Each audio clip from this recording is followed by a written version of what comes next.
A horizontal hyperbola will look something like this. And the formula is x minus h squared over a squared minus y minus k squared over b squared equals 1.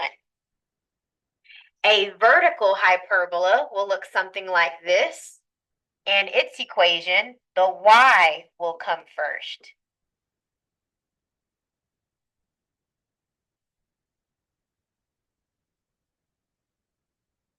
Notice A and B do not change.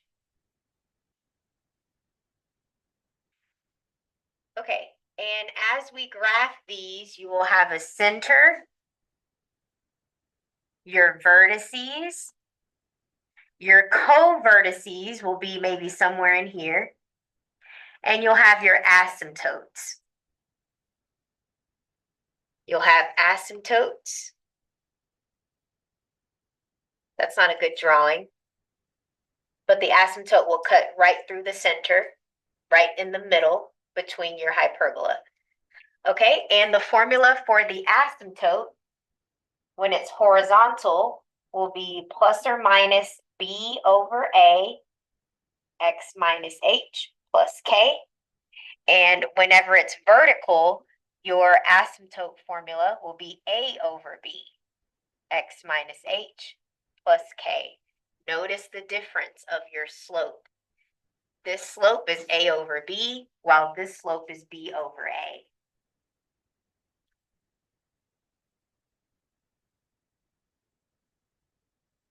Okay, so let's talk a little bit about the parts of the hyperbola.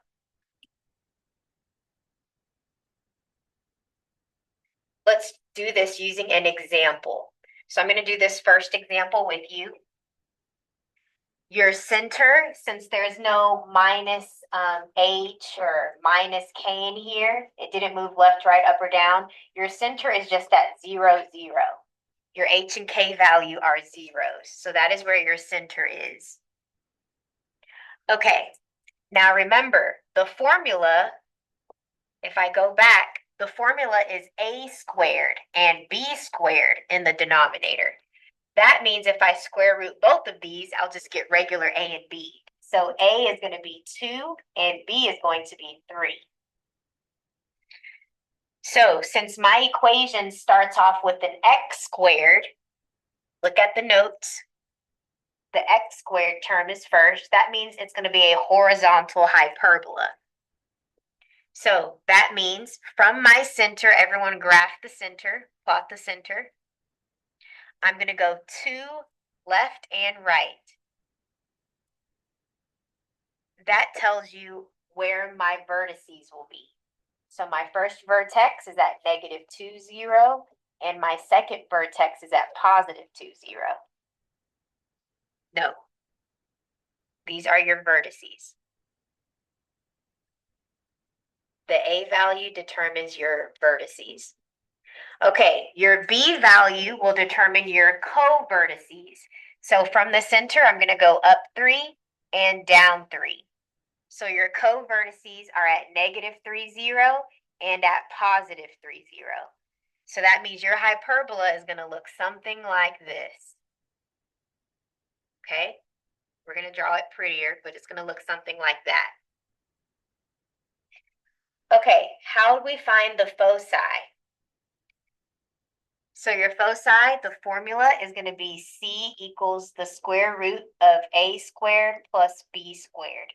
So in this case, this will be 4 plus 9. Can someone put that in the calculator and let me know what that is? Let me fix this first. I flipped these. This should be 0, negative 3, and positive 0, 3. Thank you for catching that.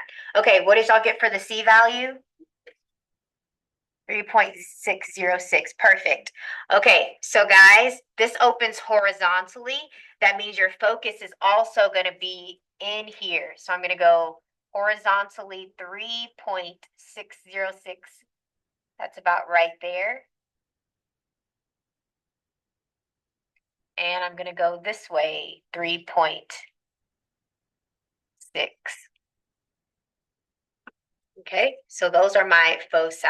So I'm going to go ahead and graph that, add that to my chart over here.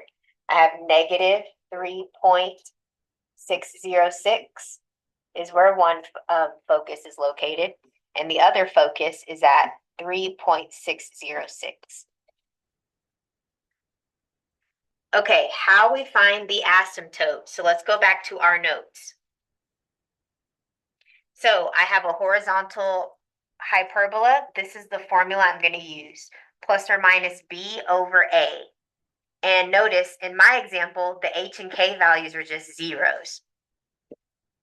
Okay, so for the asymptote, it'll be plus or minus, was it a over b or b over a? B over a, so that's 3 over 2x. So one asymptote is 3/2 x, and the other one was negative 3/2 x. So I'll go ahead and graph those. So up 3 over 2, up 3 over 2, just like that. This is going to be one of my asymptotes, and my other asymptote will be negative.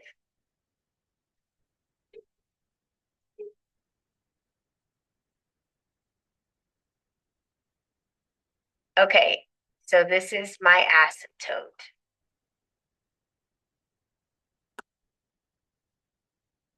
And one thing that I just want to point out to you, your vertices and co-vertices always form a box.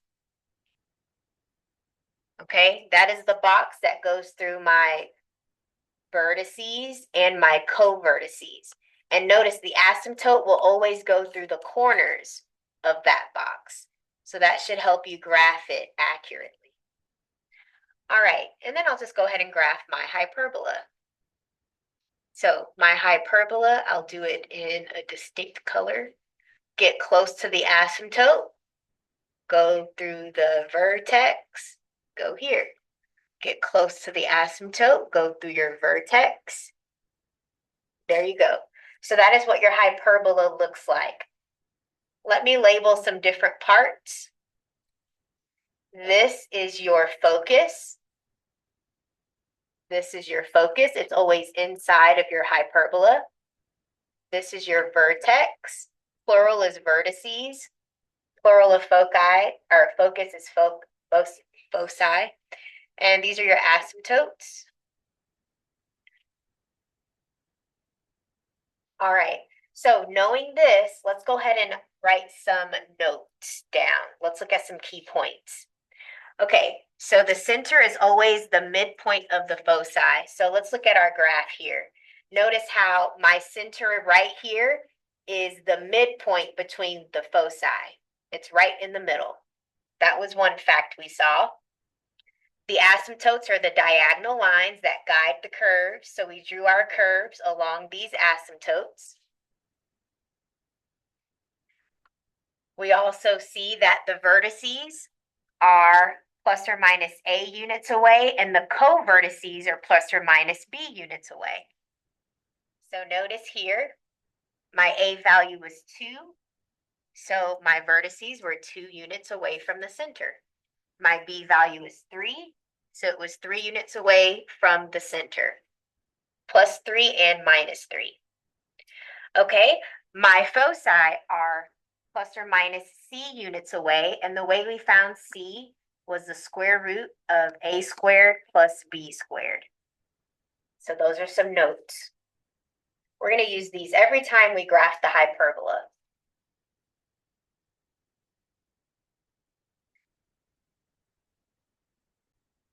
Okay, notice. What did you say?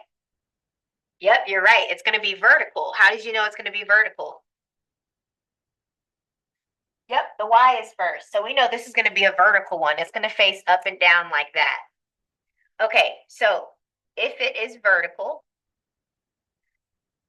let's go ahead and find my center first. My a value is 6 because the square root of 36 is 6. What is my b value? Yes, it's going to be 1. You can put that over 1, so b is just 1. So that is my center at 6. I'm sorry. What's my center at? Yep, it's still at 0, 0. But this is how I'm going to find my vertices. So everyone graph your center at 0, 0. And guys, since your A value 6 is associated with the Y, we're going to go up 6. And this is where your vertices are. Up 6 and down 6 from the center. So your vertices are at 0, -6 and 0, 6. Your co-vertices, your B value is 1, and that's with X. So I'm going to go right 1 and left 1. So my graph is going to look something like that. All right. And let me label my vertices, -1, 0, and 1, 0. The way we find the foci, we do C equals the square root of 36 plus 1. Can you guys give me the approximation of that? Thank you so much. 6.803. Now, guys, okay, so it's facing up. It is facing up. That means my foci will be up 6.803. 6.083. So this is where my foci is.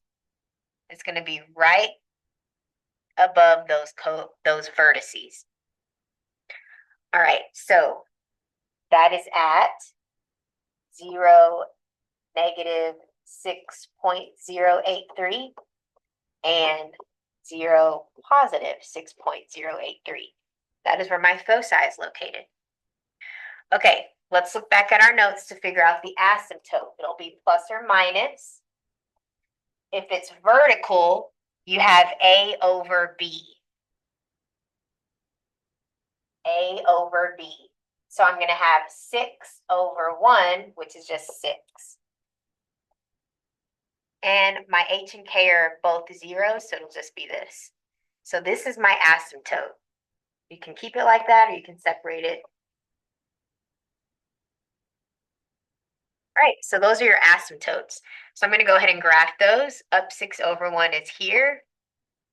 And that makes sense because that is the corner of the box. If this is the box, it goes right through the corners of the box. And so does this asymptote. So this is my asymptote. Those are my asymptotes. And if I graph my hyperbola,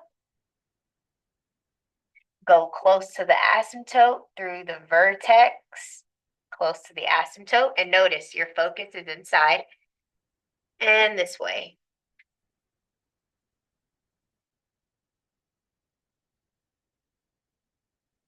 Draw it further down too.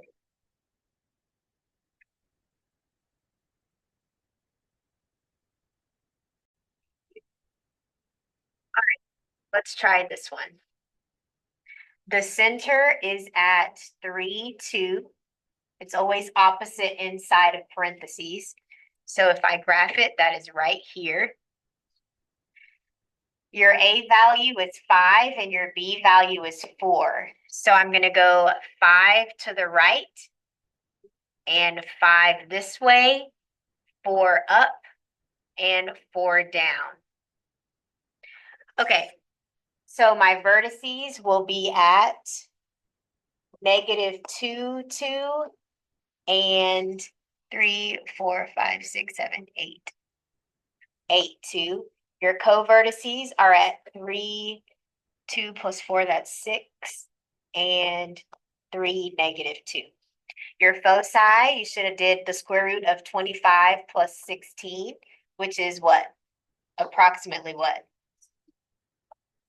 403. Perfect. So then you should, from the center, you guys should have moved 6.403 units to the left and to the right. So that's 1, 2, 3, 4, 5, 6.4 is about right there.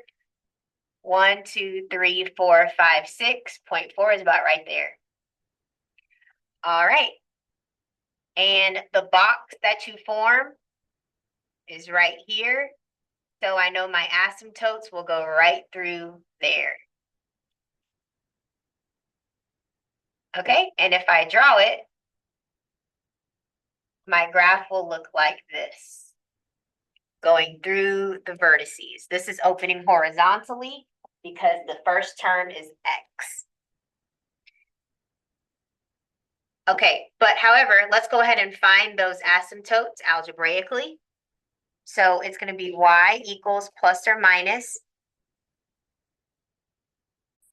Okay, how we're going to find the asymptotes? Looking back at the notes, we just braked for lunch. So is it still here? No. All right, guys, tell me, is it going to be A over B or B over A? That's B over A. B over A. So it'll be 4/5 and then x minus 3. And guys, it's going to be a plus k. So your k value is 2. So it'll be a plus 2. It's out of the parentheses. So a plus 2. And I can simplify this. Y equals, I'm going to look at the positive one first. So 4/5 times x is 4/5 x minus 12/5 plus 2. But I'm going to change that 2 to 10 over 5 because I need the same denominator. 10 over 5 is still 2. This simplifies to y equals 4/5 x minus 2/5. So that's one of your asymptotes. And let me show you how it'll pretty much be where I drew it. So 2/5 is approximately 0.4. So negative 0.4, I'll just say it's here, and I'll go up 4 from there. So 1, 2, 3, 4 over 5 right here. Up 4 over 5, 1, 2, 3, 4. It's probably right here. Okay, so I was a little bit off, but this is about where your asymptote will be. Uh-oh.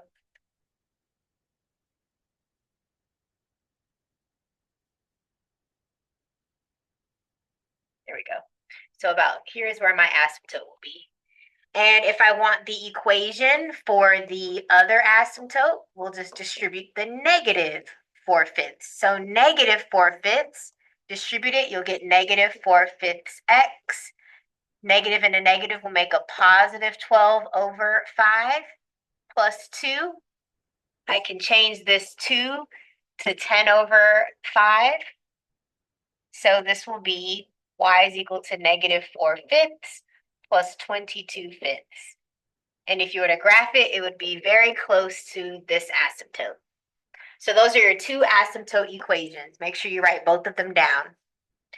Your foci, if we want those exact coordinates,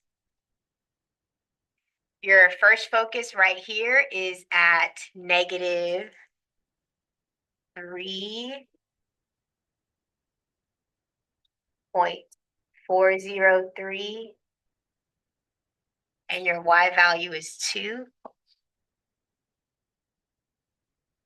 And your other foci is, let's see, 1, 2, 3, 4, 5, 6, 7, 8, 9. So 9.403, 2. And that's it.